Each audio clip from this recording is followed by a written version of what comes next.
ಮೊಂತಾ ಚಂಡಮಾರುತ ಈಗ ದಕ್ಷಿಣ ಭಾರತದಲ್ಲಿ ಆತಂಕವನ್ನು ಹುಟ್ಟಿಸಿದೆ ಈ ಸೈಕ್ಲೋನ್. ಇದೇ ಚಂಡಮಾರುತದ ವಿಚಾರಕ್ಕೆ ಸಂಬಂಧಪಟ್ಟಂತೆ ಹೈದರಾಬಾದ್ನ ಏರ್ಪೋರ್ಟ್ನಲ್ಲಿ ಹಲವು ವಿಮಾನಗಳ ಕಾರ್ಯಾಚರಣೆಯನ್ನೇ ರದ್ದುಪಡಿಸಲಾಗಿದೆ. ಹೈದರಾಬಾದ್ನ ರಾಜೀವ್ ಗಾಂಧಿ ಅಂತಾರಾಷ್ಟ್ರೀಯ ವಿಮಾನ ನಿಲ್ದಾಣದಲ್ಲಿ ವಿಮಾನ ಹಾರಾಟಗಳು ರದ್ದಾಗಿರುವಂತಹದ್ದು. ಹಲವು ನಗರಗಳ ನಡುವಿನ ವಿಮಾನ ಕಾರ್ಯಾಚರಣೆಗೆ ತಾತ್ಕಾಲಿಕವಾಗಿ ಸ್ಥಗಿತಗೊಳಿಸಲಾಗಿದೆ. ಒಟ್ಟು 35 ವಿಮಾನಗಳ ಹಾರಾಟ ರದ್ದಾಗಿದೆ ಎನ್ನುವಂತಹ ಮಾಹಿತಿ ಸಿಗ್ತಾ ಇದೆ. ವಿಶಾಖಪಟ್ಟಣಂ, ವಿಜಯವಾಡ ಮತ್ತು ರಾಜಮಂಡ್ರಿಗೆ ಎಂಟ್ರಿ ಸ್ಥಗಿತಗೊಳಿಸಲಾಗಿದೆ. ಏರ್ ಇಂಡಿಯಾ ಎಕ್ಸ್‌ಪ್ರೆಸ್ ಮತ್ತು ಇಂಡಿಗೋ ವಿಮಾನ ಹಾರಾಟವನ್ನು ಕೂಡ ಬಂದ್ ಮಾಡಲಾಗುವ ಮೂಲಕ ಮುಂಜಾಗ್ರತಾ ಕ್ರಮವನ್ನು ತೆಗೆದುಕೊಳ್ಳಲಾಗಿದೆ. ಯಾವಾಗ ಬೇಕಾದರೂ ಕೂಡ ಸೈಕ್ಲೋನ್ ಬಂದು ಅಪ್ಪಳಿಸುವಂತಹ ಸಾಧ್ಯತೆ ಇದೆ.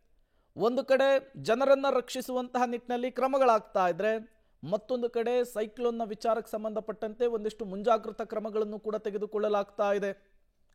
ಅದರಲ್ಲಿ ಈ ವಿಮಾನ ಹಾರಾಟವನ್ನು ಸ್ಥಗಿತಗೊಳಿಸಿರುವಂತಹದ್ದು ಕೂಡ ಒಂದು. ಕೇವಲ ವಿಮಾನ ಹಾರಾಟ ಮಾತ್ರ ಅಲ್ಲ, ರೈಲುಗಳ ಓಡಾಟಕ್ಕೂ ಕೂಡ ಬ್ರೇಕ್ ಅನ್ನು ಹಾಕಿದ್ದಾರೆ ಅನ್ನುವಂತಹ ಮಾಹಿತಿ ಸಿಗ್ತಾ ಇದೆ. ಎಲ್ಲದಕ್ಕೂ ಕೂಡ ಕಾರಣ ಮೊಂತಾ ಚಂಡಮಾರುತದ ಎಫೆಕ್ಟ್ ಅನ್ನೋದು ಗೊತ್ತಾಗ್ತಾ ಇದೆ.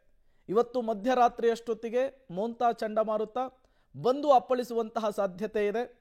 ಇದನ್ನು ಎದುರಿಸೋದಕ್ಕೆ ಈಗ ಆಂಧ್ರ ಸರ್ಕಾರ ಸಕಲ ರೀತಿಯಲ್ಲೂ ಕೂಡ ಸಿದ್ಧತೆಯನ್ನು ಮಾಡಿಕೊಂಡಿರುವಂಥದ್ದು.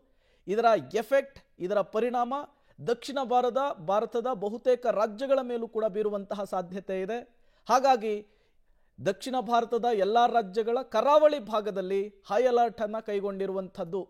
ಜನರನ್ನ ಈಗ ಸ್ಥಳಾಂತರಿಸುವಂತಹ ಕೆಲಸ ಕೂಡ ಆಗಿದೆ ಅನ್ನೋದು ಗೊತ್ತಾಗ್ತಾ ಇದೆ.